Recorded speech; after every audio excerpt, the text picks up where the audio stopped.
안녕하십니까. 행복한 아침 이재용입니다. 안녕하세요. 정예인입니다. 새로운 한 주가 시작됐습니다. 오늘은 1월 30일 월요일이고요. 날이 좀 풀린다고 그러는데 어떤지 모르겠습니다. 날씨부터 알아보죠. 박소영 기상캐스터. 안녕하세요. 박소연입니다. 1월의 끝자락에서 한파가 좀 누그러졌습니다. 오늘도 이맘때 겨울 날씨로 심한 추위는 없겠는데요. 다만 아침에는 영하권 추위가 계속되는 만큼 따뜻한 옷차림 해주셔야겠습니다. 네, 그래도 심한 추위는 없다니 좀 다행입니다. 오늘 날씨 어떤지 자세히 전해주시죠. 네, 이렇게 강추위가 주춤하더라도 먼지 걱정은 없겠습니다. 오늘 전국의 미세먼지 농도는 보통 수준을 유지하겠습니다. 오늘 전국이 대체로 맑은 가운데 동쪽의 건조함은 날로 심해지고 있습니다. 울산 등 동해안 곳곳으로는 건조주의보가 건조경보로 강화된 곳도 많은데요. 바람도 강하게 불어서 불씨 관리 더욱 철저히 해주셔야겠습니다. 밤사이 내륙 곳곳으로는 약한 눈이 내렸습니다. 이렇게 내린 눈이 녹지 않아서 곳곳으로는 빙판길이 만들어졌는데요. 출근길 교통안전에 각별히 주의하시기 바랍니다. 이 시각 현재 기온 살펴보겠습니다. 서울은 영하 4.1도, 대전은 영하 4.5도, 대구는 영하 1.1도 가리키고 있습니다.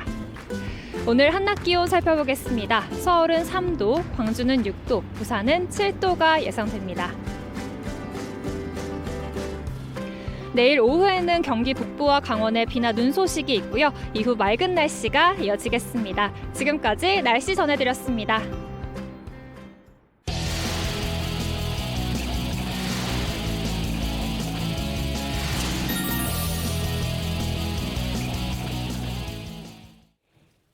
네, 화제 이슈를 발빠르게 전해드리는 모닝 브리핑 순서입니다. 허주연 변호사와 함께합니다. 어서 오세요. 안녕하세요. 네, 첫 번째 이슈부터 전해주시죠. 네, 첫 번째 이슈 실내 마스크 자율화입니다. 오늘부터 이 대중교통과 의료기관 등 일부 시설을 제외하고는 실내 마스크 착용이 자율에 맡겨집니다. 어제 중앙안전재난대책본부에 따르면 정부가 코로나19 확산 방지를 위해서 2020년 10월부터 실내 마스크 착용 의무화 조치를 시행을 해왔는데 이 조치가 오늘부터 완화돼서요. 실내 착용 여부도 권고사항으로 전환됩니다. 다만 버스, 지하철, 택시, 항공기 같은 대중교통이나 각종 병의원, 약국, 또 감염 취약시설에서는 여전히 마스크를 착용을 하셔야 되고요. 그 외 모든 시설에서 마스크 착용이 자율에 맡겨집니다. 네, 실내에서 마스크를 쓰지 않고 있는 사람을 보면 네. 좀 어색할 것 같으면서도 아마 오늘 30일을 기다리신 분들도 계실 거란 생각이 좀 드는데요. 헷갈리는 부분이 완전 자율화가 된 건 아니에요. 써야 되는 곳도 있는 거죠. 맞습니다. 감염 취약시설에서는 써주신다고 생각하시면 편할 것 같습니다. 네. 대표적인 감염 취약시설, 병원이나 요양병원, 또 장기 요양기관, 또 정신건강증진시설, 장애인 복지시설들 생각하시면 좋을 것 같고요. 해당 시설의 복도나 휴게실 같은 공용 공간에서도 마찬가지로 써주셔야 됩니다. 하지만 그런 시설이라고 하더라도 사적 공간에서는 벗으셔도 되는데요. 병원의 1인 병실이라든가 말씀드린 감염 취약시설 중에서 사적으로 이용할 수 있는 공간에서는 과태료 부과 예외 대상이 되기 때문에 마스크 벗으셔도 될 것 같습니다. 또 주의하셔야 될 점이 마트처럼 마스크 착용을 권고하고 자율화에 맡긴 시설이라고 하더라도요. 마트 안에 입점된 약국이나 병원 있을 수 있습니다. 이곳에서는 마찬가지로 마스크 써주셔야 되고요. 또 대중교통수단 안쪽 내부에서는 마스크를 써주셔야 됩니다. 통학버스는 물론 택시도 포함된다는 점 기억해 주셔야 되고요. 다만 역사나 공항, 정류장 같은 곳에서는 마스크 벗으셔도 될 것 같습니다. 오늘 아침에 뉴스 보니까 서울역 대합실에 이렇게 나가 있던데 대부분 마스크를 쓰셨더라고요. 근데 어쨌든 코로나19가 끝난 게 아니기 때문에 네. 개인 방역에는 더 신경을 쓰셔야 된다는 건 뭐 다 잘 아실 겁니다. 마스크를 벗으면 좀 어색해하는 젊은이들도 많이 있는 거예요. 어색할 것 같아요. 자, 다음 이슈 전해주시죠. 네, 다음 이슈 직장인 30% 공짜 야근입니다. 직장인 3명 가운데 1명은 이 초과 근무를 하고서도 제대로 된 초과 근무 수당을 지급받지 못하는 것으로 조사 결과 나타났습니다. 근로수당 초과해서 받지 못하는 사람들은요. 대부분 이 초과 근로수당 지급 방식 34.7%가 포괄임금제를 택하고 있다라고 응답을 응답을 했는데요. 이 때문인지 최근 한 시민단체가 직장인 1,000명을 대상으로 조사한 결과에 따르면요. 10명 중 7명이 포괄임금제 자체를 폐지해야 한다라고 응답을 했습니다. 포괄임금제 실제 노동시간을 따지지 않고 일정 금액을 매월 정해두고 시간의 근로수당을 지급하는 임금 지급 방식인데요. 이런 임금 지급 방식을 악용한 사람들 때문에 이 공짜 노동, 장시간 노동의 일종의 원인으로 꼽혀왔습니다. 특히 사무직 노동자 같은 경우에는요, 38.6%가 이런 추가 근로수당 제대로 받지 못한다라고 응답을 했는데요. 이렇게 답한 비율은 22.9%를 보인 생산직이나 28.5% 비율을 보인 서비스직보다 10%포인트 이상 높은 비율입니다. 직장인 3명 중에 1명이 추가 근로수당을 받지 못하고 있다. 이렇게 공짜 노동을 하게 만든 이유는 뭘까요? 말씀드린 것처럼 이 포괄임금제를 악용하는 때문이 가장 큰 것으로 보이고요. 또 야근 수당을 지급하지 않는 어떤 위법한 관행도 원인이 되고 있는 걸로 보입니다. 수당을 제대로 받지 못했다는 응답자 중에서 이 포괄임금제 대상자 말씀드린 것처럼 약 35% 가까이 됐는데요. 관행상 미지급한 경우도 많았습니다. 약 29%, 또 추가 근로수당 한도액을 정해두고 그 한도액에 맞춰서 지급하는 경우도 약 19%로 나타났고요.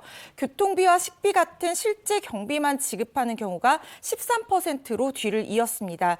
한 직장인에 따르면요, 이 고정된 추가 근로 시간을 넘겨서 일을 하게 되면 수당을 더 지급해야 되는 것이 당연한데 회사 측에서 이 수당을 더 지급하지 않기 위해서 출퇴근 시스템까지 조작해가면서 일찍 퇴근하는 것처럼 처리하는 경우도 있다라고 밝혔습니다. 이렇게 이 추가 근로 수당 지급하는 것에 있어서 포괄임금제를 편법으로 악용하는 경우가 많아서 아예 포괄임금제 자체를 폐지해야 된다는 직장인이 70.9%에 달하고 있는 겁니다. 네.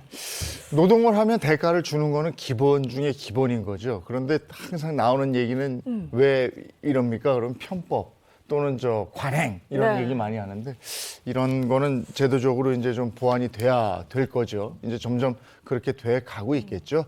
자, 다음 이슈 전해 주시죠. 네, 세 번째 이슈 국민연금 고갈입니다. 국민연금 기금 소진 예상 시점이 당초 예상보다 2년 정도 앞당겨져서 2055년이 될 수도 있다라는 전망이 나왔습니다. 그러면서 연금 수급 불확실성이 대두되고 있는 상황인데요. 하지만 실제로 연금을 아예 못 받을 가능성은 사실상 없다는 것이 전문가들의 공통된 의견입니다.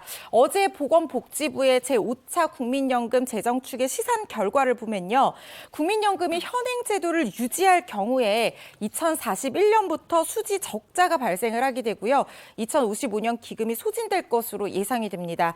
다시 한번 말씀드리지만 현재 제도를 그대로 유지할 경우에는 연금기금 소진 후에도 국민연금을 지금처럼 지급하기 위해서는 보험료율이 2050년에 22.7%, 2060년에는 29.8%, 2080년에는 34.9%에 이르게 된다는 연구 결과입니다. 네, 이거는 좀 정리를 해봐야 될 것 같아요. 2055년에 국민연금 기금이 소진된다고 하셨는데 그런데 이런 상황에서 연금을 못 받을 가능성도 희박하다. 이거 저 선뜻 이해가 좀 되지 않는데요. 아직 낙심하기에는 이릅니다. 네. 제가 현행 제도를 유지할 경우라고 강조를 해서 말씀드렸잖아요. 이번에 발표한 추계 결과는요. 국민연금 제도 개혁 없이 현행 제도를 그대로 유지하는 경우를 가정해서 계산을 해본 결과입니다. 국민연금 개혁이 잘 되면 그 결과에 따라서 연금 소진 시점 더 늦춰질 수도 있고요. 또 기금이 소진된다고 하더라도 세수 투입 등 다른 방법으로 국민연금을 제대로 지급할 수 있다는 의견도 나오고 있습니다. 시민단체죠. 공적연금 강화 국민행동 관계자에 따르면 영국이나 독일, 스페인은 기금이 거의 없지만 그 나라 노인 중에 기금이 없어서 연금을 받지 못했다는 노인은 한 명도 없다라고 얘기를 하고 있습니다. 이 사람 얘기에 따르면 2080년에 우리는 65세 이상 인구가 47.1%에 이를 것으로 추정이 되는데 이 정도 인구 규모의 GDP의 9.4% 상당의 기금이 부담이 돼서 연금을 지급하지 못한다는 것은 있을 수 없는 일이다라고 주장을 하고 있습니다. 그러니까 공적 자금을 투입해서라도 연금 지급에는 문제가 없어야 된다는 얘기입니다. 국민연금은 이제 노후 생활의 기본적인 보탬이 되는 것인데 이게 자꾸 흔들리고 불안해지면 안 되는 거니까요. 네네. 이번 개혁을 잘 이뤄주셨으면 하는 당부의 말씀도 드리고 싶네요. 자, 오늘 모닝 브리핑 여기까지 하겠습니다. 허주연 변호사와 함께했습니다. 고맙습니다. 고맙습니다.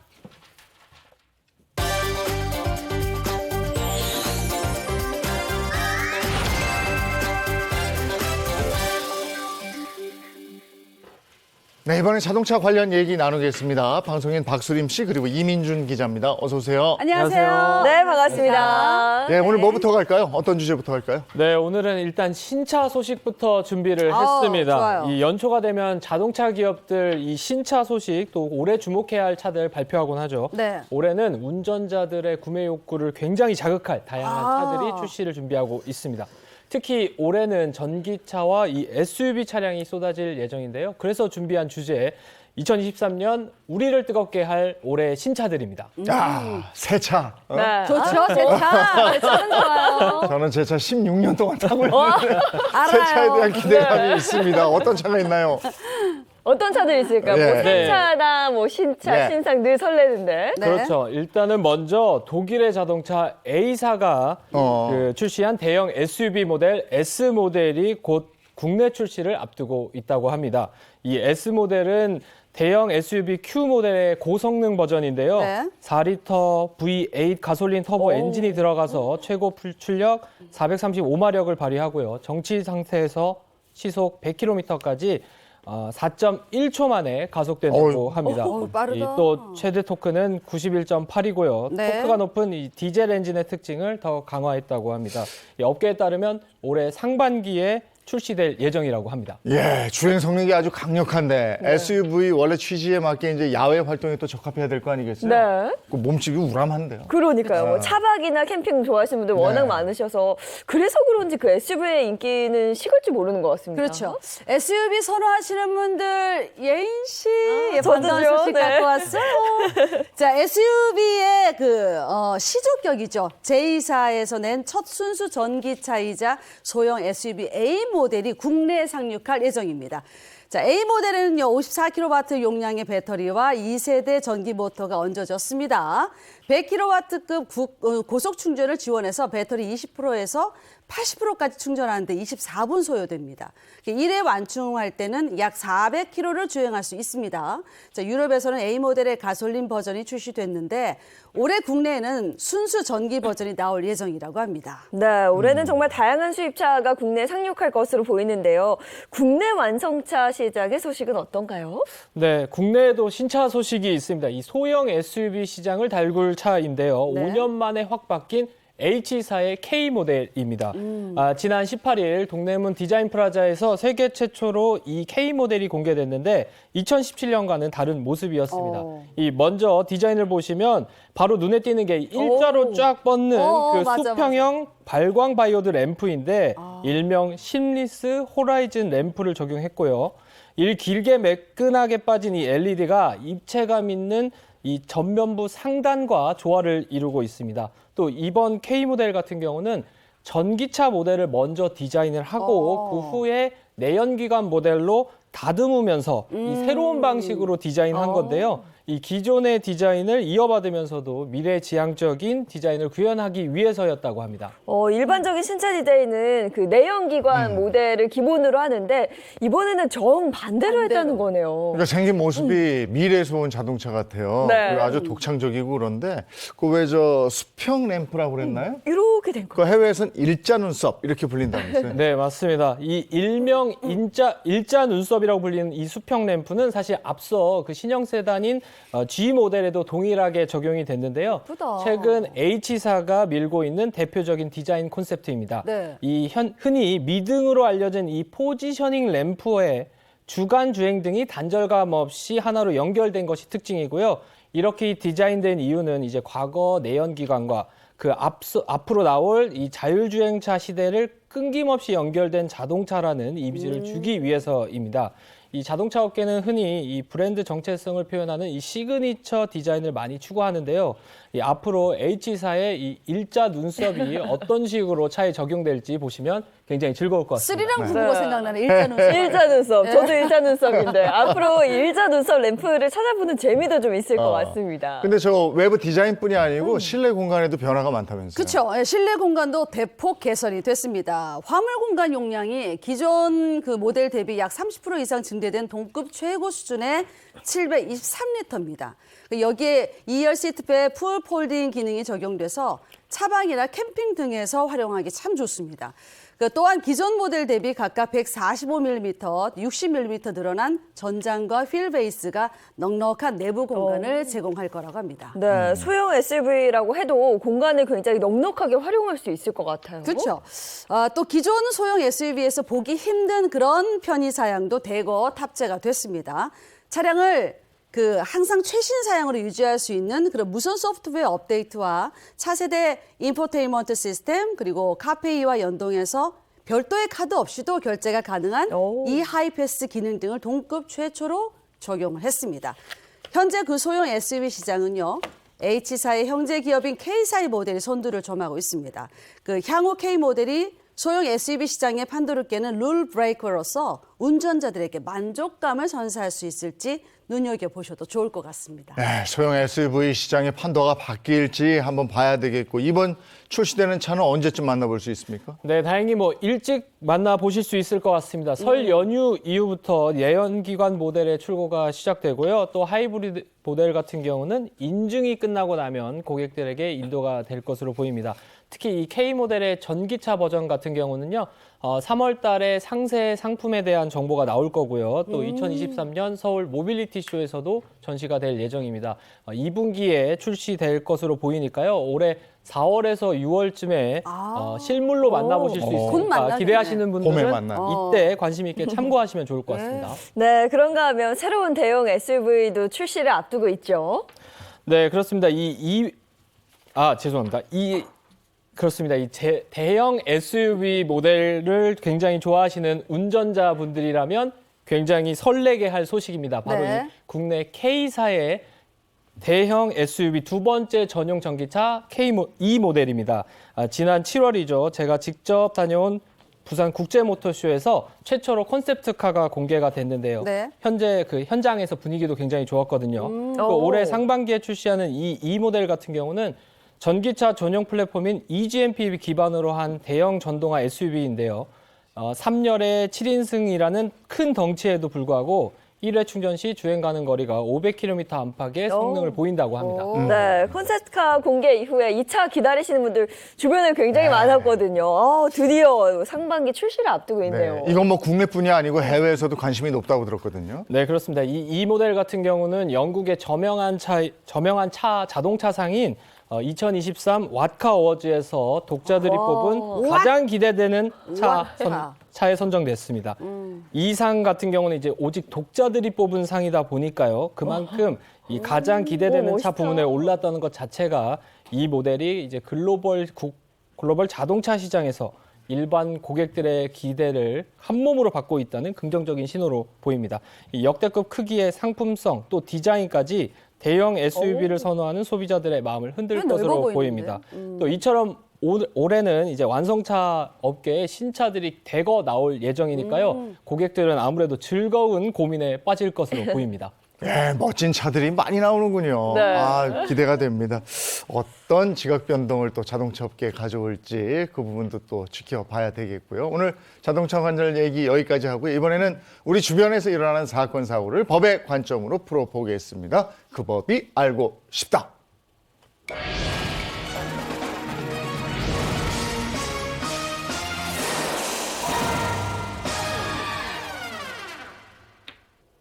네, 그 법이 알고 싶다. 이인철 허주연 변호사와 함께합니다. 어서 오세요. 안녕하세요. 반갑습니다. 자, 첫 번째 주제부터 가죠. 네, 그 법이 알고 싶다. 첫 번째 주제는요. 장남이냐 차남이냐 모친의 시신을 두고 벌인 소송 전 승자는 누구입니다. 모친의 시신을 두고 형제가 소송을 벌였습니다. 어떻게 된 일일까요? 네, 만약 그 장남과 차남이 어머니가 돌아가신 뒤에 장례를 모셔가려고 다툰다면 법원은 누구에게 손을 들어줬을까요? 이런 사건이 법정에 올라와서 주목을 받았습니다. 사건은 지난 2023년 5월 6남매의 어머니인 A씨가 숨지면서 발생했는데요. 그런데 장례 도중에 돌아가신 어머니의 묘를 어디로 할지를 두고 6남매의 의견이 엇갈렸습니다. 크게는 이제 장남파와 차남파로 두 갈래로 엇갈리게 됐는데요. 이 장남과 차남의 의견이 어땠는지는 네네. 우리 박수림 씨께서 제가 설명을 합니다. 해주시겠습니다. 2021년 5월에 있었던 일입니다. 자, 장남 역할은 제가 하고 차남 역할은 이재용님. 이거 뭐 바뀐 것 같은데. 한번 사연을 읽어드리겠습니다. 사연 속으로 끄고. 야 둘째야, 어머니 묘는 당연히 조상 대대로 이어온 조상묘에 나란히 모셔야지 않겠니? 아니면 선산이라는 게 대체 왜 존재하겠냐? 안 그러니 둘째야? 민수 형, 그래. 그 어머니가 거기 말고 본인이 따로 마련한 가족묘에 묻어달라고 그때 그렇게 신신당부하셨잖아. 아버지 돌아가셨을 때도 형 맘대로 그렇게 하고. 아니 어머니까지 그러려고 그래? 둘째야, 첫째 같은 둘째야. 어차피 부모님 재산은 장남이 하는 건데 차남인 네가 왜 몇 자리 이래라 저래라 하는 거니? 너한테는 자격이 없어. 조상님들이 이 사실을 알면 얼마나 노하시겠니? 아 민수 형, 그래 형이다 나. 아니 정말 장남이 무슨 벼슬인 줄 아는 모양인데 지금이 조선시대도 아니고 말이야. 2023년이야. 차남도 제사를 뭐 맡을 수 있어. 그거 이제 하여간 길고 짧은 건 법원에서 정하자고, 법원에서. 이렇게 돼. 아, 이렇게 된 일이군요. 이렇게 해서 두 형제가 갈라서게 됐습니다. 아하. 싸웠어, 네, 싸웠어. 그렇습니다. 이 6남매 중 2명의 장남파는 돌아가신 아버지가 모셔진 이 조상묘, 즉 이 강원도의 한 선산에 어머니를 모시고자 주장을 했습니다. 반면 4명의 차남파는 아버지가 생전 마련했지만 정작 아버지 당시는 묻히지 못했던 가족묘로 모시고자 한 겁니다. 이 형제 간에 서로 의견이 팽팽하게 맞서다 보니까 네. 그 바람에 어머니의 A 씨의 시신은 대학병원 장례식장에 안치된 상태로 어떡해. 발인까지 중단하게 된 겁니다. 이 자녀들의 의견이 합치가 돼야 이제 장례를 치르게 될 당연하죠. 텐데 의견이 갈라지다 보니까 발인까지 중단이 됐어요. 아니 이렇게 형제간에 싸우고만 있을 게 아니고 어머니 시신부터 찾을 수 있게 조치를 해야 되는 거 아닌가요? 네네. 네, 큰아들은 이제 자신이 어머니의 시신을 모셔갈 수 있게 해달라고 이 병원 장례식장을 상대로 가처분 신청까지 냈고요. 아유. 이에 차남파 이 4인의 자녀는 차남에게 모친의 유체 인도를 구하는 독립 당사자 참가 신청을 했는데요. 쉽게 말해서 형제가 어머니의 모친 죄사를 두고 법정에서 다투게 된 겁니다. 아이고. 이 장남은 기존의 대법원 판례들이 장남이 재산을 모시는 사람이라 했으니 자신이 어머니 시신을 인도받을 권리가 있다고 주장했고요. 네. 또 선조들의 시신 역시 장남이 승계해야 한다고 말했습니다.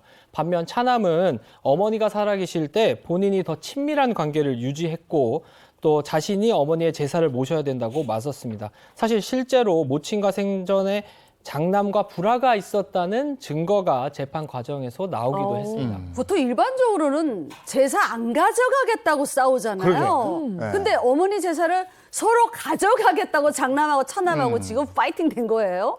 어떻게 이런 일도 있네요. 왜 싸울까요? 왜? 재산이. 돈이구나, 또 돈이 있죠. 두 가지가 있는데 첫 번째는 돈. 경제적인 이유가 있습니다. 왜냐하면은 이 제사 주세자가 되면 뭐가 좋으냐? 이 금양, 임양, 그다음에 묘토인 농지를 상속을 받아요. 즉 분묘가 있으면 그 주변에 이렇게 뭐 임야 같은 경우에는 이렇게 땅도 있고 나무도 있고 그 재산적 가치가 있을 수가 있거든요. 그래서 그런 문제도 있고요. 또 하나는 문제는 감정적인 문제예요.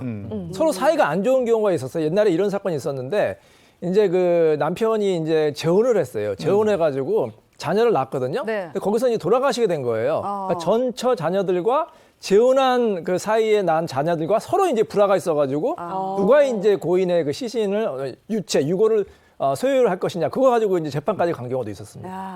이게 형제들이 이 제사를 서로 가져가겠다고 다투었던 그 이유가 다 이 머니 때문이었네. 그렇죠. 복합적인 원인이 있을 수 있다는 네네. 건데 여러분의 생각은 어떤지 궁금해요. 장남과 차남 누가 모시는 게 맞는 것 같아요? 아니 그냥 이제 평범한 경우라면 장남이 모시는 게 우리 뭐 전통적으로 맞아. 그러니까. 근데 만약에 부모님이 차남을 더 아끼고 차남에게 의지했다면 네. 차남 쪽으로 가는 것도 저는 지금 뭐 장남 차남 그렇게 안 따지잖아요. 예. 저는 경제적으로 좀 여유가 되는 사람이 더 이렇게 그 제사를 모셔가야 되지 않을까 그런 생각이 드는데 저 경제적인 것도 그러니까 이 제사를 지내잖아요. 그러면 제사 안 지내는 그 형제들이 본을 또 주더라고요. 그러니까 마음이 닿는 형제가 자식이 제사를 모셔가는 게 더 낫지 않을까 이런 생각이 들긴 해요. 네, 재판부도 이 사건을 두고 고민이 좀 깊었을 것 같은데 판결은 어떻게 났어요? 일단 하급심 법원에서 판결이 났는데 네. 이 법원은 차남의 손을 일단 들어줬습니다. 모친의 시신을 인도해 달라면서 장남이 낸 유체동산 인도 단행 가처분 신청 등 기각했고요.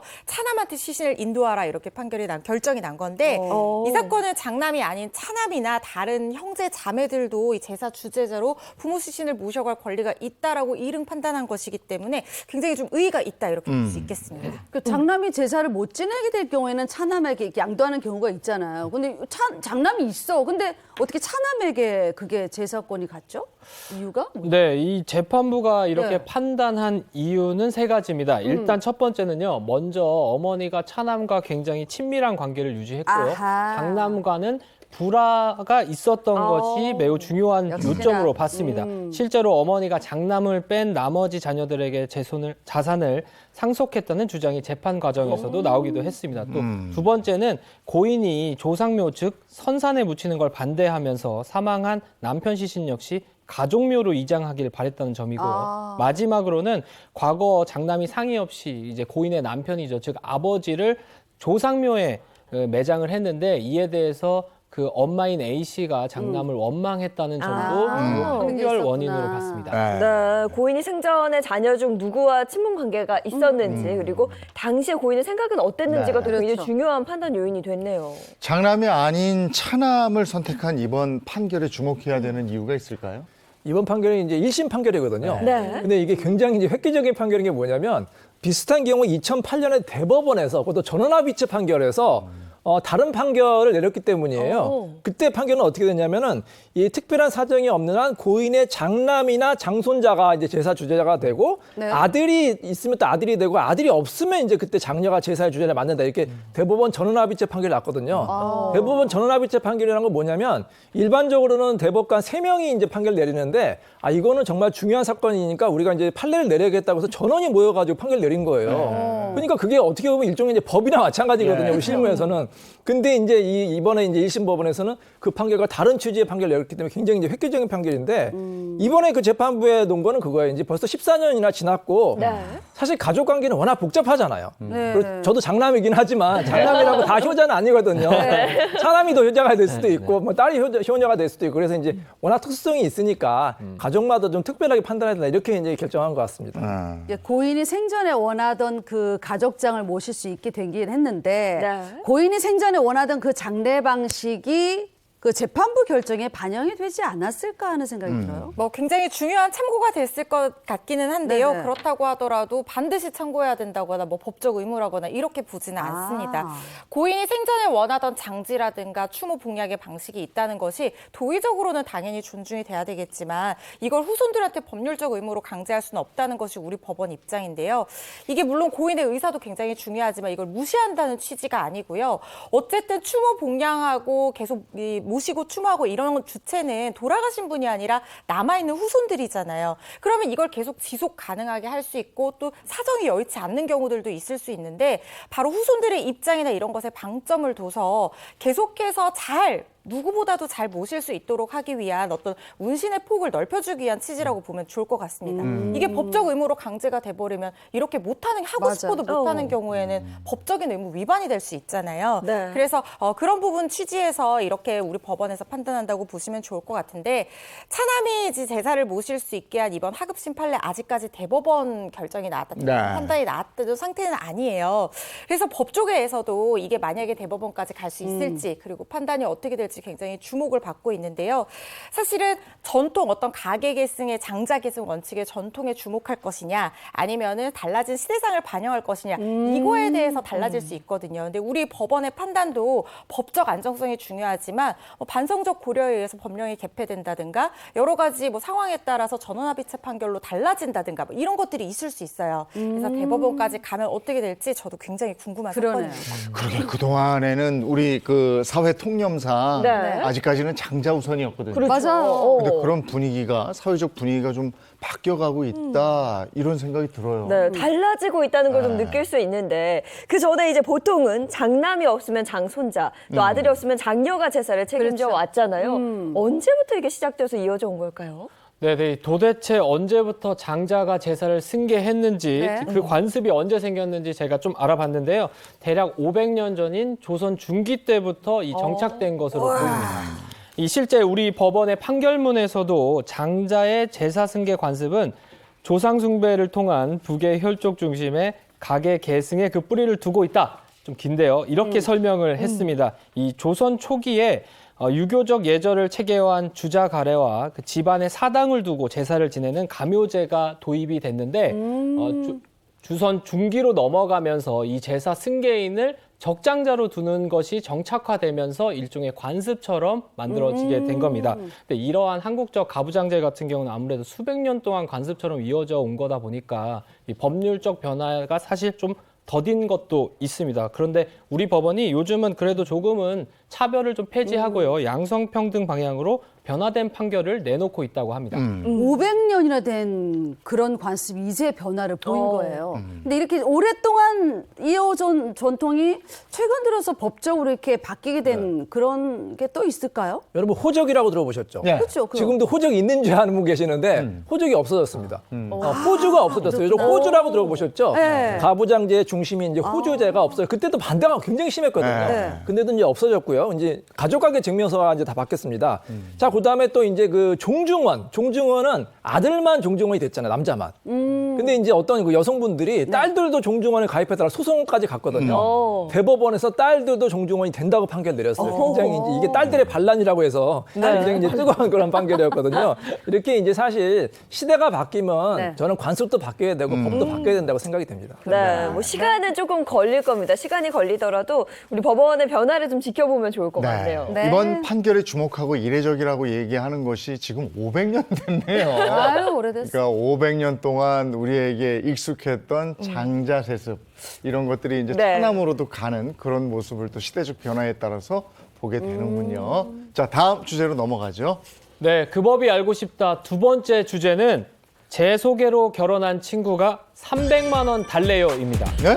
아, 내 300만 원? 소개로 결혼한 친구가 나한테 300만 원 달라고? 맞습니다. 그러니까 어떻게 된 아니 건지 원래 사연. 소개해준 사람한테 그렇죠. 주는 거야? 반대로 돼야 되는 거 아니에요? 너무 궁금해, 그렇죠? 네. 시청자분들도 궁금하시죠? 그래서 꽁트로 준비해봤습니다. 친구에게 소개팅을 주선한 사람은 예인 씨가 하고 소개받고 결혼한 여성은 결혼 나 2번 하네? 제가 하겠습니다. 자, 이 사연은 온라인 게시물을 바탕으로 재구성했습니다. 사연 속으로 고고!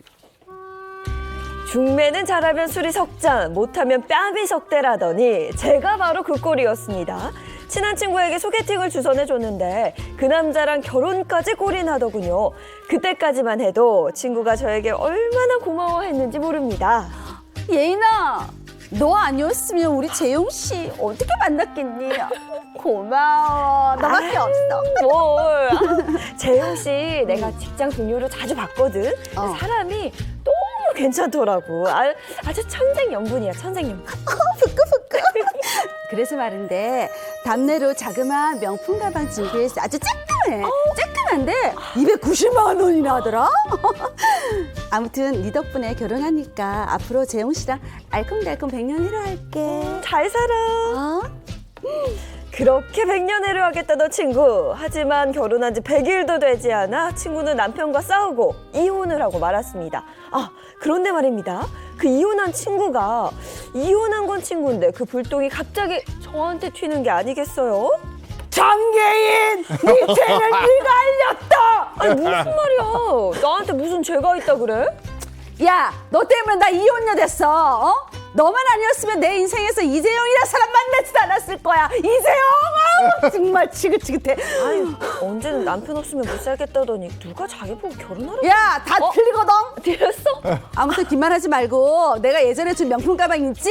가방값 300만 원 내놔. 그부터 뱉어내. 에이, 300? 야, 너 그때는 290만 원이라고 그랬잖아. 물가 상승률 모르냐? 물가 상승률? 그리고 가방값만 안 주기만 하면 그동안 네가 만났던 수많은 전 남친 정보 싹 다 내가 너희 남편한테 폭로할 거야. 같이 나란히 이혼하자 그냥. 응? 뭐? 너 그게 친구한테 할 소리야? 그럼 네가 그러고도 내 베프 맞아? 베프 같은 소리 하고 나와 진짜. 저만 아니었으면 이혼도 안 했을 거라며 모든 게 다 제 탓이라는 친구. 돈을 안 주면 소송까지 불사하겠다는데 이 사태를 어떻게 해야 될지 저 진짜 골치가 아픕니다. 완전 바뀌어버렸어. 아니 내가 이혼을 했으니까 내가 네가 소개시켜줘가지고 이렇게 이거 말이 안 돼. 됐으니까. 다시 뱉어내. 아, 내가 사준 명품 가방 값 내놔라. 야, 이거. 이런 경우가 있어요? 이거 어떻게 된 일이에요? 이게 온라인 게시판에 올라온 이 A 씨의 이야기입니다. 이 A 씨 친구는요, A 씨의 친구는 2년 전에 A 씨의 소개를 받아가지고 남편을 만났고 남편과 결혼에 골인을 했습니다. 근데 친구가 이 A 씨에게 고마우니까 200만 원 후반대의 명품 가방을 사줬다고 그럴 수 합니다. 있죠. 예. 근데 하지만 작년 말부터 이 친구와 남편이 불화가 생겼고요. 이혼까지 하게 됐습니다. 그러자 친구가 갑자기 돌변하면서 이 A 씨에게 원망의 화살을 돌리게 된 겁니다. 아 이혼으로 인해서 힘든 마음은 충분히 알아요. 네. 근데 본인이 이혼했는데 왜 주선한 친구한테 그 원망하는 화살이 돌아가냐고요? 나 그건 안 잘못된 것 같아요. 그죠? 이게 친구의 주장은 이렇습니다. 네. 그러니까 A 씨가 남편을 소개하지 않았다면 애초에 결혼도 안 했을 거고 이혼도 안 했을 테니까 이거는 A 씨의 모든 탓이다. 이렇게 그렇지, 얘기한 나왔지. 겁니다. 거기에다가 또 끝이 아니고요. 친구는 A 씨에게 명품 가방을 줬으니까 네. 그 값을 돌려달라고 요구를 했는데 네. 심지어 아까 말씀하신 대로 인플레이션으로 살 때는 200만 원 후반대였던 가격이지만 네. 이제는 지금은 300만 300이다. 원을 돌려달라고 요구한 겁니다. 아니 근데 그 선물값을 다시 돌려달라. 여기 이것도 황당하거든요. 그쵸. 거기다가 명품은 갈수록 가격이 오르니까 300으로 그러니까 보태서 다시 토해내라 이런 얘기잖아요. 아니, A씨는 달라고 그랬냐고. 그죠? 달라고 그런 것도 아닌데 그냥 고맙다고 준 건데 네. 그걸 지금 또 그 값을 내라니까 억울한 마음도 들겠어요. 그럼요. A 씨 같은 경우 억울한 이유가 또 있습니다. 이 A 씨가 그 친구가 결혼할 때 굉장히 거금의 선물과 축의금을 했기 때문인데요. 네, A 씨는 결혼 축의금 100만 원에다가 200만 원 상당의 냉장고까지 선물을 했습니다. 워낙 오래된 사이다 보니까 명품 가방을 받은 만큼 더 해줘야겠다 이렇게 생각했던 아, 거죠. 이건 쌤쌤이네. 아니 근데 쌤쌤이 아니야. 100만 친구 원에 받은 200. 선물이 돈으로 환산하면 더 큰 거잖아. 아, 그렇죠. 그렇죠, 그렇죠. 그럼 A씨도 친구에게 선물한 거 다 돌려달라고 그렇게 말할 수도 있는 거잖아요. 그렇죠. 사실 맞습니다. A 씨 같은 경우는 돈을 돌려받을 생각은 없었는데 이 계속된 친구의 무리한 요구가 있었다 보니까 네. 정 돌려받고 싶으면 내가 준 것도 돌려줘라 이렇게 말을 했다고 합니다. 이게 그러자 친구가 무슨 소리냐 너한테 줄 돈 없고 받을 돈만 있다면서 막무가내식으로 답변을 했다고 하고요. 급기야 친구는 A 씨의 남편까지 언급하면서 이 사태를 이야기하겠다고 했고 또 A 씨에게 자신의 이혼에 대한 정신적 피해 보상을 요구하겠다고 엄포를 놓았습니다. 네, A씨는 심각한데? 이제 처음에는 내 친구가 너무 속상하니까 나한테 이러겠지 하다가 이게 이제 도가 넘으니까 너무 커져서 정말 좀 걱정까지 황당한 가니까. 그런 그쵸. 순간. 네. 그리고 이런 얘기 하잖아요. 너한테 줄 돈은 없고 받을 돈만 있다. 이렇게 이야기하는 게 이게 친구일까 싶은데 글쎄. 얼마나 황당했겠어요. 이 정신적 피해 보상을 요구한 친구는 돈 300만 원을 보내지 않으면 변호사에게 연락이 갈 거라고 구체적으로 이야기했다고 하고요. 그러다 이제 참다 못한 A 씨가 반격을 하게 됩니다. 어떻게? A 씨는 친구에게 고소장 사진을 보내면서요. 억지 부리지 말라면서 고소장을 접수하기 전에 너가 멈추면 나도 멈추겠다고 마지막 경고의 메시지를 보냈다고 합니다. 그래도 고소장을 사진으로 받아보면 이렇게 흥분한 친구도 조금 누그러지지 않을까 이런 생각이 그렇죠. 드는데 친구 반응이 어땠을까요? A 씨의 예상과 달리 네. 친구는 더 폭발했습니다. 이 고소를 해도 내가 하지 너가 하냐면서 반박을 했고요. 또 입에 담을 수 없는 욕설뿐만 아니라 이제는 심지어 성적 수치심이 드는 문자까지 수십 통을 보냈다고 합니다. 이렇게 되다 보니까 A 씨는 화가 나고 속상하지만 스트레스 받느니 차라리 그냥 친구가 원하는 대로 돈을 주고 해결해버릴까 하는 고민까지 털어놨다고 합니다. 돈을 주는 게 옳지 않은 건 알고 있지만 그렇죠. 너무 크게 이제 괴롭히다시피 지긋지긋하니까. 스트레스를 주니까 그냥 주고 끝내버리자 이렇게 생각을 한 것 같은데 이 사연에 대해서 누리꾼들의 반응은 어떤가요? 난리 네, 났죠. 아무래도 누리꾼들은 대부분 친구가 돈이 필요해서 저러나 이러면서 대다수가 무섭다는 반응을 보였고요. 또 이런 친구를 소개해 주다니 피해 보상은 오히려 A 씨가 이 친구의 전 남편에게 해줘야 하는 거 아니냐 하는 그러네. 한철살인의 네. 의견도 있었습니다. 어. 또 한편으로는요. 300만 원을 주게 되면 그때부터 친구가 더한 요구를 시작할 수 있다라면서 돈을 주면 안 된다는 의견도 있었습니다. 그러네. 돈을 주자니 그렇고 안 주자니 그렇고 이거 어떻게 이게 또 법적으로 어떻게 되는 거야 이런 건? 제가 이제 이혼 전문 변호사니까 매일 일어나는 사람 그러네, 보잖아요. 그러네. 그러니까 이분들이 남 탓을 많이 하시는데 이제 그 소개해준 친구는 물론 부모님을 이제 원망하는 경우도 있고 심지어는 결혼정보회사를 상대로 소송해달라는 경우도 있고요. 또 시부모님 상대로 소송해달라는 경우도 왜냐? 시부모님이 자녀 교육 잘못 시켜가지고 이렇게 만든 거 아니냐. 이렇게. 근데 사실 이 이혼의 책임은 직접적인 인과관계. 예를 들어서 뭐 배우자가 뭐 폭행했다는 그 사람한테만 청구하는 거지. 다른 사람한테 다 청구할 수는 없습니다. 이게 직접적인 인과관계가 있는 사람한테 청구할 수 있고요. 네. 만약에 이 친구가 계속해서 이렇게 괴롭힌다면 거기에 대한 법적으로 응당하게 대응을 해야 될 거로 생각이 됩니다. 이게 친구 하루에도 막 수십 통 막 전화하고 막 문자하고 이러면 굉장히 괴롭잖아요. 차단시키면 되지 않아요? 근데 차단할 때는 조금 주의하실 필요가 있습니다. 우리 정보통신망법에 이 처벌 요건이 규정이 되어 있는데 정보통신망을 이용해서 이 상대방한테 공포심이나 불안감을 유발할 수 있는 뭐 부호나 영상, 문자 이런 것들을 음향 또 이런 것들을 반복적으로 도달하게 했을 때 처벌할 수 있다 이렇게 되어 있거든요. 네. 그런데 도달의 의미에 대해서 법원이 어떻게 보고 있냐면 받는 사람이 객관적으로 인식할 수 있는 상태에 놓이게 되는 것을 의미를 해요. 그런데 전화를 아예 수신이 차단을 해버려서 도달 자체가 안 되는 경우에는 요건에 해당하지 않는다고 보는 것이 판례의 입장입니다. 그렇기 때문에 이게 조금 예매한 부분이 있는데요. 이게 너무 법 기술적으로 해석한 게 아니냐, 좀 입법 취지 자체를 좀 판단했어야 되는 게 아니냐 이런 비판의 목소리도 사실 일부 있거든요. 네. 그리고 또 피해자 입장에서는 증거 수집 때문에 이걸 계속 스트레스까지 받아가면서 맞아. 계속해서 열어놓는다는 것도 맞아. 굉장히 고통스러울 수 있잖아요. 그래서 어떤 판단이 나오고 있냐면 이 수신 차단돼도 스팸 메시지함에 문자가 쌓이는 경우가 있잖아요. 맞아요. 그걸 받는 사람이 뭐 다 하나하나 확인을 하지 않더라도 이게 객관적으로 어느 정도 인식할 수 있는 상태에 놓여 있다고 봐서 이걸 유죄로 판단하는 하급심 판례들이 나오고 있습니다. 네. 그리고 또 스토킹 처벌법에 의해서 처벌하는 그런 경우도 생기는데요. 예를 들어서 수신 차단까지는 아니더라도 안 받았는데 네네. 부재 중 전화 목록이라든가 수신 차단됐다고 하더라도 차단된 번호 목록은 그대로 남잖아요. 이거 자체를 보면 정보통신망이 아니라 전화를 이용해서 어떤 자신의 휴대전화 번호인 글 자체를 상대방한테 도달하게 하는 거기 때문에 이거 스토킹 처벌법 위반으로 유죄다라고 판단하는 하급심 판례들도 나오고 있거든요. 그래서 이 경우에 따라서 반드시 차단을 하라고 권유드리기는 좀 어려울 것 같고요. 네. 상황에 따라서 적용되는 법조나 증거 수집의 정도가 달라질 수 있으니까 전문가랑 한번 상의를 해보시는 것이 좋을 것 같습니다. 네. 그런데 또 사연처럼 계속 무리한 요구를 받다 보면 스트레스 받고 힘들잖아요. 그래서 그냥 주고 끝내자 이렇게 생각하시는 경우도 있던데 이게 실질적으로 좀 도움이 되나요? 절대로 안 됩니다.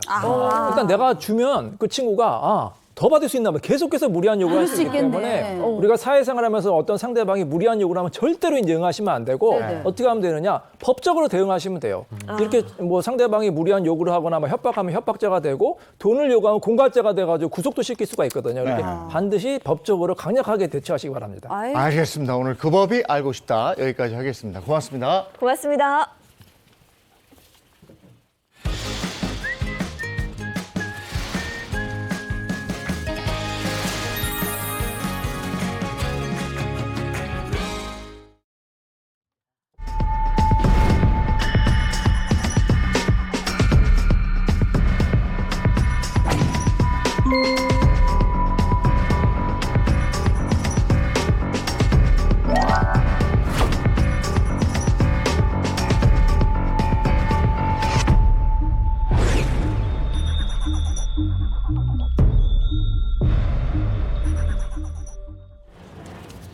네, 살면서 겪게 되는 모든 고민을 속 시원하게 해결해 드리겠습니다. 용한 상담소 이호선 전문가와 함께합니다. 어서 오세요. 안녕하세요. 네, 반갑습니다. 자, 오늘은 노후 대책에 관한 사연인데요. 자식을 위해서 노후 비용을 나눠준 한 여성이 결국 노후 파산을 맞이했다는 사연입니다. 아유. 저희가 실제 사연을 바탕으로 영상을 재구성해봤습니다. 함께 보시죠. 안녕하세요. 저는 경기도에 사는 60대 후반 여성입니다. 저희 부부는 노후 자금 걱정이 없었어요. 남편이 전문직이라 한 달 수입이 1,000만 원 정도 됐거든요. 남편이 60 초반일 때 저희가 현금으로 10억을 모았어요. 그 돈이면 한 달에 250만 원씩 쓰면서 30년을 살아도 1억이 남더라고요. 그래서 둘 다 은퇴하고 편하게 살자고 했죠. 그리고 올해가 남편 은퇴한 지 12년째거든요. 남편은 72, 저는 69밖에 안 됐는데 노후자금이 거의 바닥에 났어요. 그동안 벌어둔 돈들 다 어디 갔나 보니까 자식들한테 갔더라고요. 자식이라고는 딸이랑 아들 둘 있는데 젊었을 때는 거의 올인하다시피 사교육을 시켰어요. 그러느라 돈을 다 써버렸고 애들 크고 나서 돈 좀 모으나 했더니 이제는 또 결혼한다고 하더라고요. 어쩌겠어요. 있는 돈 없는 돈 다 갖다 바쳤죠. 10억 중에 4억 이상은 애들한테 떼어줬어요. 그렇게 저희 노후 걱정도 안 하고 퍼줬는데 우리 노후에 쓸 돈이 없다고 하니까 자식들이 뭐라는 줄 아세요? 엄마는 노후 준비도 안 하고 뭐 했어? 라는 거예요. 너희들 키우는데 다 썼다 하니까 그 정도는 엄마니까 당연히 해주는 거 아니야? 하더라고요. 사실 자식들이 노후를 해결해 줄 거라는 기대는 안 했어요. 저는 자식들에겐 죽어도 짐되기 싫다 생각해서 그냥 하소연만 한 거였거든요. 그런데 믿었던 자식들이 이렇게 나올 줄은 몰랐어요. 제 모든 것을 다 줬는데 이제 저희가 자식들 인생에 걸림돌이 된다니 젊을 때 흔실했던 날들이 후회스러워요. 인생 헛살았나 싶고요. 며칠 가슴이 뻥 뚫린 기분이에요. 저는 앞으로 어쩌면 좋을까요? 아이고, 아이들 커갈 때 사교육 때문에 돈 다 쓰고 이제 말년에 노후 자금 다 써서 얘기를 했더니 노후 준비도 안 하고 뭐 했냐고. 네. 전에 저 누군가에게 아이들 인성 교육도 좀 시켜야 된다고 그랬더니 인성 교육 잘하는 학원을 소개해 달라고 그랬어요. 이 큰일이네, 큰일. 근데 진짜 이 사연 들으니까 어머니 입장에서는 하늘이 무너질 만큼 속상하셨을 것 같은데 맞아요. 어떻게 보셨어요, 사연? 저는 제가 정말 화가 났던 말 중에 엄마는 노후 준비를 왜 안 해놨냐라고 따지는 부분하고요. 또 한 가지는 니들 위해 다 썼다 그랬더니 당연히 엄마가 나한테 해줘야 되는 거 아니냐. 여기에 정말 화가 났는데 정말 부모들을 대신해서 제가 말씀드리고 싶습니다. 그래, 네 팔도 굵다. 이런 얘기 하고 싶은데요. 네. 사실 우리가 인생을 살아가면서 자식 리스크에 관련된 이야기 많이 듣습니다. 그래서 노후에 애들에게 우리가 어떻게 우리 자산과 관련해서 지켜야 될 건 뭐고 또 해야 될 건 뭐고 이런 생각 많이 하십니다만 분명한 건 우리가 아이들을 키울 때는 사실 허리가 휜다 이런 얘기 합니다만 막상 아이들을 다 키우고 난 이후에 나이 들어보면 오히려 허리보다 마음의 허리가 더 휘는 것 같은 느낌 많이 받거든요. 노후의 리스크 그중에서도 자식과 함께 얽힌 이 마음의 리스크 관련된 이야기 하나씩 좀 풀어보죠. 사연 주신 분의 그 부부가 노후 자금으로 10억 원을 모았다는 거예요. 전 정말 박수 보내줘요. 네. 아, 그럼요. 정말 대단하신 네. 거예요. 진짜. 근데 거기서 4억을 아이들한테 써버리고 네. 지금 당장 뭐 70몇, 69 뭐 이런 나이 아까 밝혀주셨는데 지금 뭐 거의 바닥이 났다 그러니 이거 어떻게 해야 될까 막막할 것 같은데 네. 하여간 이 자녀 리스크가 노후 그 재정 리스크 중에 가장 크다고 해요. 그래요. 이 자녀가 노후 대책이다 이런 말도 이제는 옛말이 됐다고들 말씀하시던데 여러분은 좀 어떠세요? 나중에 이제 부모가 노후에 경제적으로 좀 불안해졌을 때 자녀들이 좀 도움을 주는 게 당연하다 혹은 아니다 어떻게 생각하시는지 궁금합니다. 근데 이게 또 이제 우리 마음은 애들한테 부담 줄까 봐 사실은 얘기를 못 하죠. 네. 근데 아이들이 또 알아서 해주는 요즘 아이들도 아닌 거고. 그러면 기대는 하지만 부모들은 네. 또 말은 못 하는 거고 그냥 알아서 할 수밖에 없으니까 내 거 정말 지켜야 돼요. 맞아요. 모아놨어요? 뭐 노후 자금? 없으니까 지금 내 답답한 마음의 표현 아닙니까 지금? 성인 되기 전까지는 자식들을 이렇게 부양하는 건 부모의 의무고 네. 성인이 된 후에는 이제 부모를 부양하는 게 자식들의 의무잖아요. 부모가 지금 형편이 어렵다. 손 내밀면 해줘야지. 자식이 해줘야지. 누가 합니까? 당연한 거 아닐까 이렇게 생각이 들긴 하는데 다른 분들 분들은 좀 어떻게 느끼시는지 궁금하네요. 네, 자식들이 모든 거를 좀 살펴서 헤아리고 알아봐 준 다음 그 노후에 있는 그 부모들을 챙긴다면 우리는 이걸 두 마디로 효도다 이렇게 이야기할 겁니다. 그런데 막상 자녀가 성장한 이후에 부모들이 이런 어려움을 호소했을 때 자녀들의 반응은 크게 세 가지로 나누어진다고 할 수 있는데요. 네네. 가장 첫 번째 유형은 거리를 두는 유형입니다. 됐습니다. 저는 더 이상 부모님 신경 쓰지 않겠습니다라고 돌아서는 자식들이 있어요. 매정하고 가슴 아픈 이야기지만 네. 존재합니다. 두 번째 자식 유형은 혀만 효도하는 자식들이 있어요.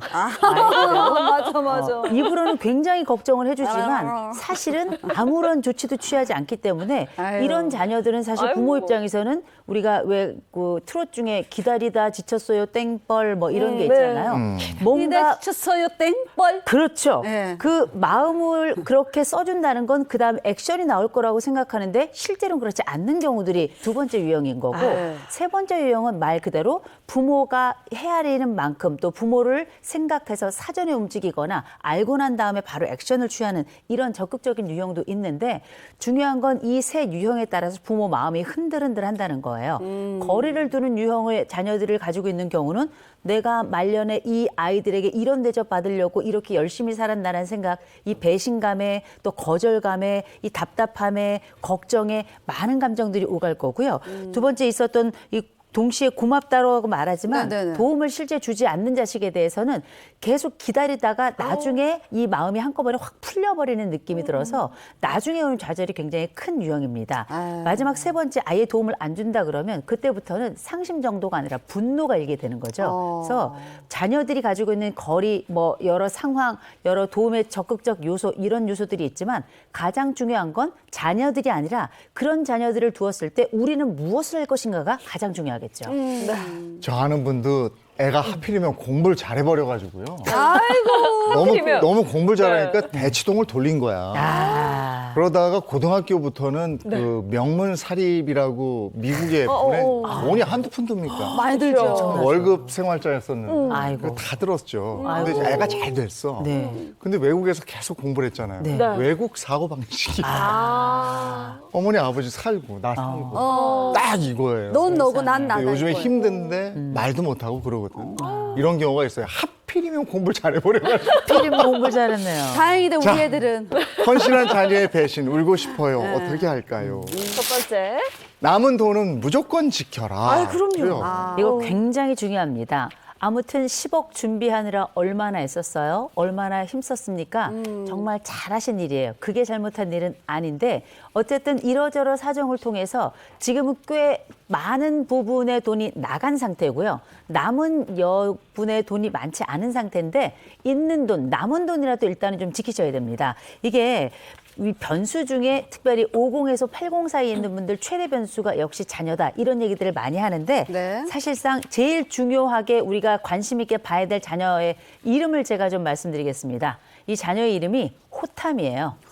호시탐탐 부모의 돈을 노리는 자식이거든요. 그래서 우리가 사랑하는 아이들이지만 이 자식이 변수라는 것도 분명히 있긴 합니다만 우리의 책임도 좀 있어요. 부모들의 책임도. 그게 바로 뭔가 아이들을 어렵다 말할 때마다 못 본 척하지 못한 죄 하나 있고요. 또 한 가지 달라고 매번 뗐을 때마다 뿌리치지 못한 죄도 우리에게 있기는 합니다. 여하간 우리가 아이들과 함께 살아가면서 나이를 먹는다는 게 쉽지는 않습니다만 분명 제일 먼저 할 것, 남은 돈이 얼마인지 파악한 이후에 이 부분에 대해서는 철저하게 지키는 거 첫 번째 준칙일 지켜라. 겁니다. 네. 부모들도 뭐 처음부터 다 얘를 그냥 도와줘야 이런 생각 글쎄요. 그러다 학교 공부 마쳤어. 네. 이 아이가 이제 직장에 들어갔는데 항상 또 돈이 모자라.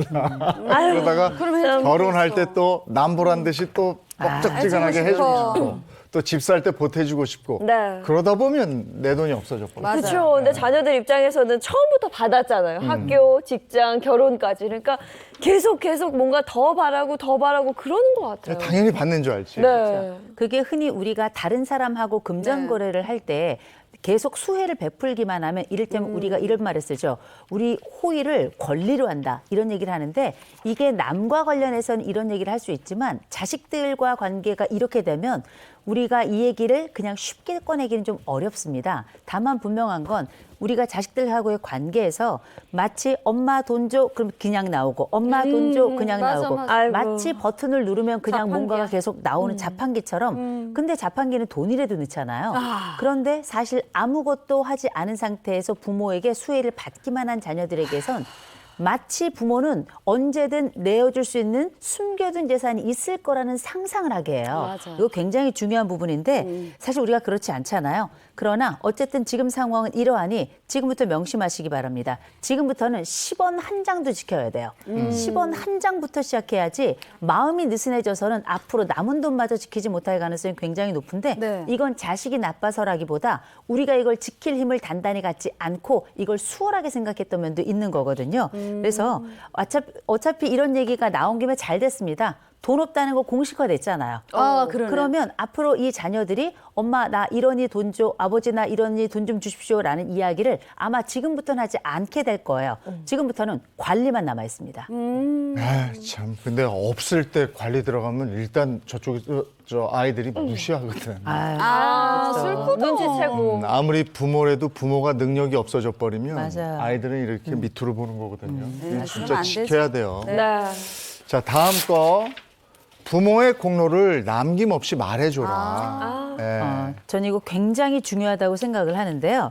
우리가 부모가 말하지 않으면 아무리 내 속으로 난 자식이고 DNA가 섞여 있더라도 자식은 알지 못합니다.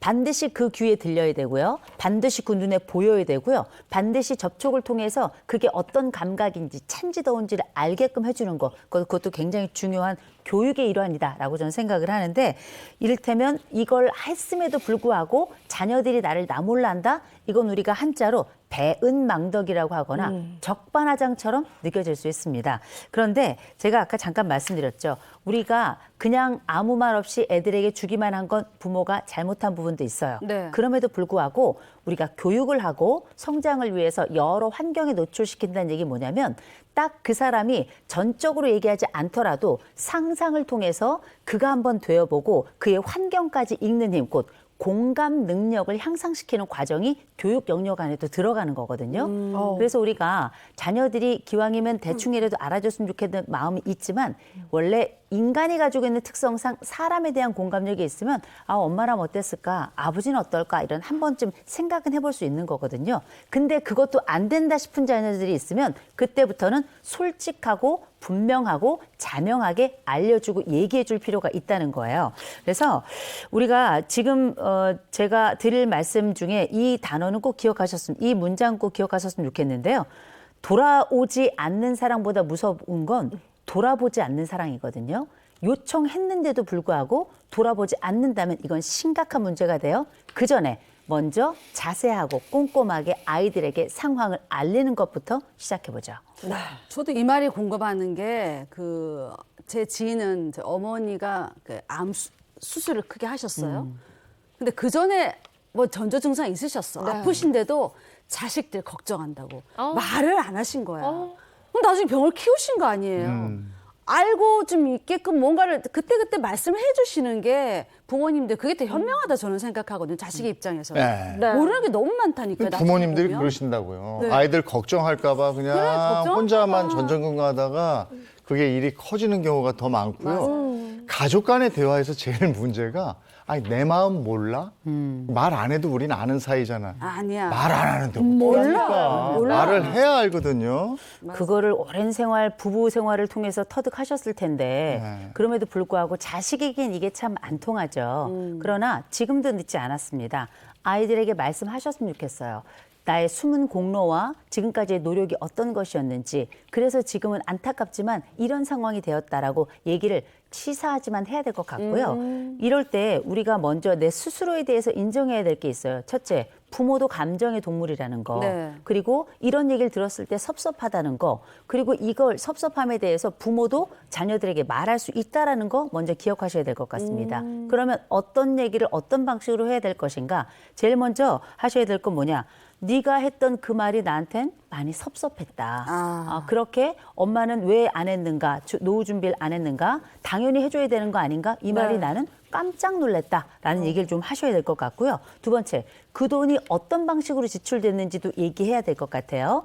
그 지출의 방식에 대해 기억이 잘 안 나시면 아이들에게 통장으로 지급했던 요소들도 있을 겁니다. 그럼요. 뒤져보세요. 뒤져보셔서 그때 기억하니? 너 이런 일 있다 그래서 내가 그때 너한테 얼마 이렇게 해줬다. 줬었는데 혹시 기억하니? 라고 이야기를 해줘야 될 것 같고요. 또 아이들에게 말할 때는 그래서 내가 그 섭섭했다는 말만 얘기하시면 안 되고요.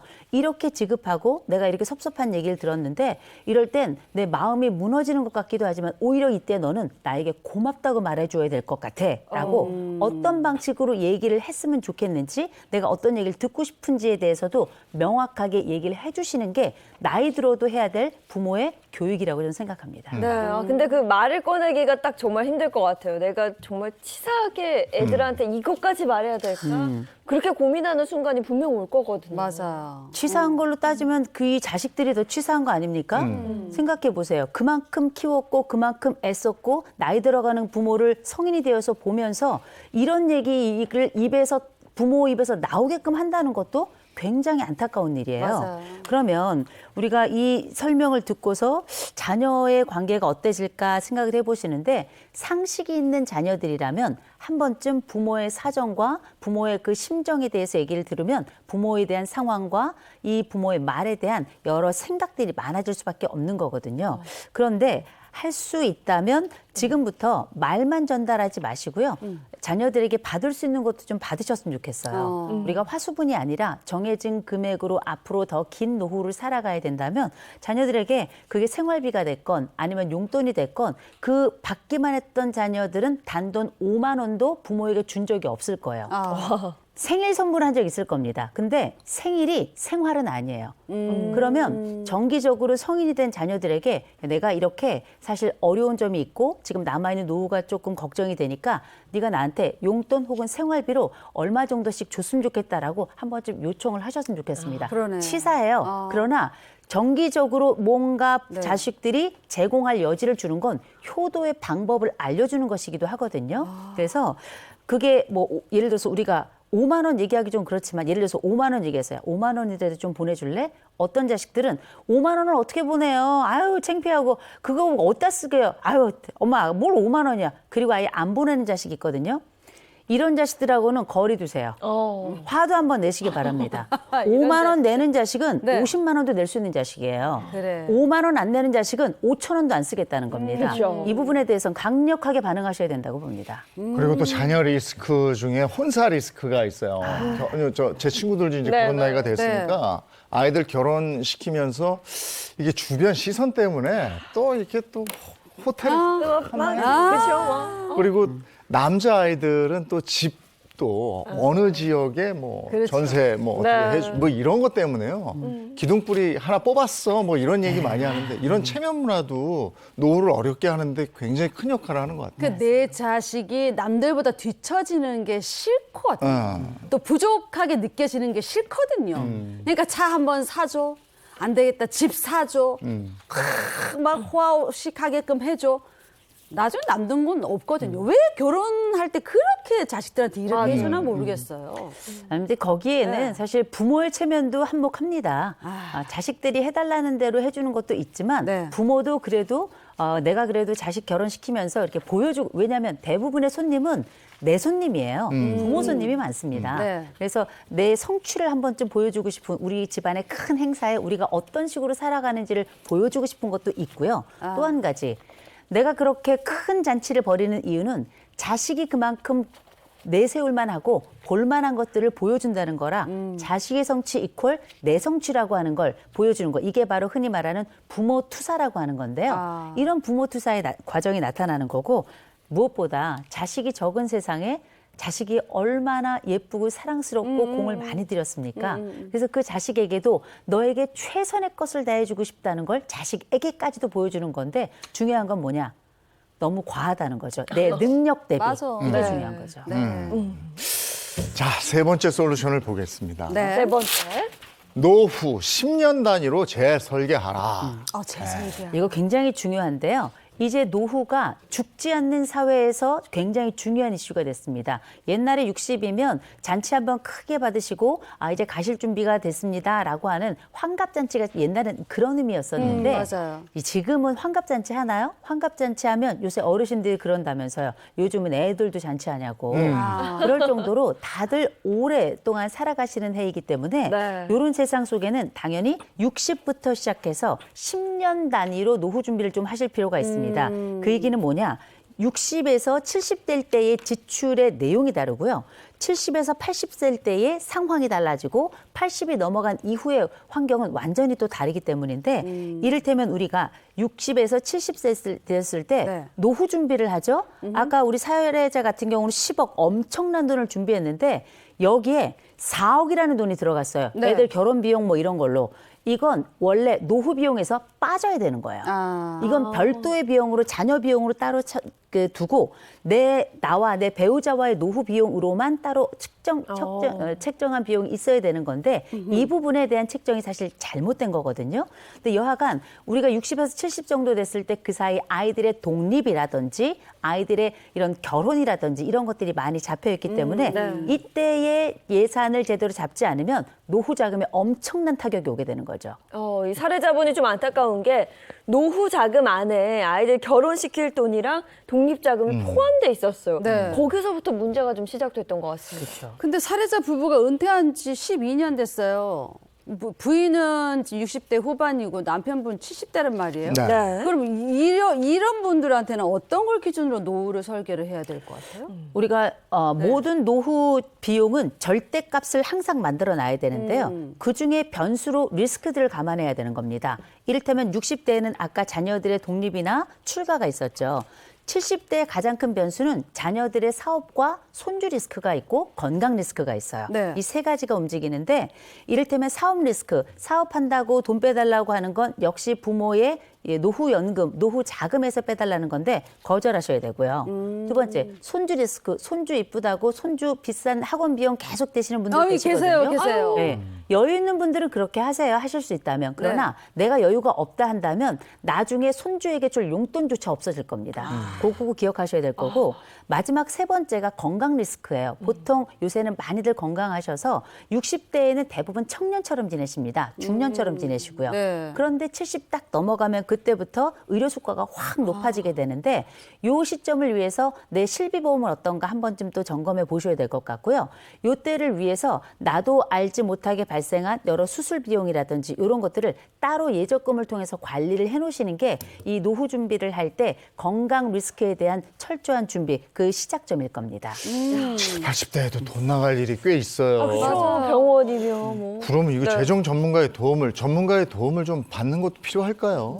그럼요. 받으실 수 있으면 받으시는 게 네. 돈 많은 사람이 재정 상담 받을 필요 없어요. 돈 없는 사람이 받아야죠. 빠듯한 가운데 얼마를 어떻게 적절하게 사용하고 배치하는 것이 중요할 것인가. 이게 재정 상담의 핵심이라고 볼 텐데 그야말로 재정 지혜라고 봐야 되겠죠. 네. 제일 먼저 우리가 신경 써야 될 거. 제일 먼저는 우리 뭐 기초연금 포함해가지고 월 생활비 우리가 신경 써야 될 거고요. 네. 그뿐만 아니라 기본 경비 나가는 것들 신경 써야 될 거고요. 그러면 이거저거 다 따지면 그럼 어떡하지? 가진 거 가지고 빼먹고 살아야 되나? 약간의 투자도 필요할 텐데 알고 계시죠? 리스크, 곧 위험도가 높은 투자는 70 넘어서는 하지 않으시는 겁니다. 당연한 거고요. 60 넘어도 안 하시는 건 저를 권해드리고요. 또 한 가지는 요새는 이제 금리가 높잖아요. 그러면 정기예금도 다시 한번 좀 살펴보시는데 지금 우리 이번에 사례를 주신 분 같은 경우에는 보니 현금으로 10억을 모으셨다고 했는데 그 얘기는 집이 있으신 것 같아요. 혹시 집은 있는데 생활비가 너무 빠듯하다 하시는 분들은 재정상담 좀 받아보시면서 그 가운데 주택연금도 한번 고려해 보시기 바랍니다. 네. 이런 과정들이 우리가 뭐 돈에 관련된 이야기를 많이 합니다만 한 가지 핵심적인 사항은 있어요. 나 혼자만 준비하지 마시고요. 자녀들의 도움도 나의 노후 준비 중에 꼭 들어가야 될 부분이라는 거 기억하셔야 되는 게 네. 아프면 간병 필요해요. 특별히 80 넘어가면 자녀 도움 받든지 아니면 간병 비용까지도 노후 자금으로 꼭 준비하셔야 된다는 거 기억하시기 바랍니다. 네. 그래요. 근데 제 친구 중에 정말 이런 애가 있거든요. 노후 뭐 이런 얘기하면 노후는 무슨 노후냐. 내일 죽을지 언제 죽을지도 모르는데 나는 그냥 지금 다 쓴다. 오늘 다 쓴다. 이런 소비 패턴을 가진 친구가 있어요. 그러다 노후에 힘들어지는 거야. 그런 패턴 우리가 쓰죽회, 쓰고 죽자회 뭐 이런 네. 얘기 하잖아요. 네. 쓸래니까 돈이 없고요. 또 금방 죽지도 않습니다. 그래서 저는 관리하고 장수하는 관장회를 권해드립니다. 아, 관장회. 관장회. 네. 아, 장 관장해야 될 것 같은데. 그러니까 우리가 그래요. 내가 언제 죽는다 이런 건 모르잖아. 모르죠. 그러니까 일단 어느 정도는 모아놔야 되는데 항상 그래요. 그러면 얼마를 모아야 돼? 또 사람마다 달라요. 맞아요. 많을수록 좋은가? 그래서 꾸준히 나이가 들어도 나한테 다달이 얼마씩 들어오는 상황을 만들어놔야지. 네. 그러네. 내가 얼마를 모아놓고 그거를 까먹으면서 써야지 이거는 좀 불안하다고요. 왜냐하면 맞아요. 언제 죽을지 모르니까. 그렇죠. 그래서 네. 그런 수익에 대한 매달 들어올 수 있는 돈에 대한 그런 걸 만들어 놓으시라 이런 네. 말씀을 드리고 싶네요. 자, 오늘 여기까지 해야 되겠습니다. 고맙습니다. 고맙습니다. 오늘부터는 그래도 오후에는 영상으로 가는 것 같더라고요. 네. 아침, 저녁, 밤에만 좀 네. 춥고요. 낮 동안에는 그래도 영상의 기온을 회복한다고 합니다. 오늘 옷차림 주의하셔야겠습니다. 좋은 하루 보내시고요. 저희는 내일 아침 7시 30분에 돌아올게요. 행복한 아침, 행복한 하루 되십시오. 고맙습니다. 고맙습니다.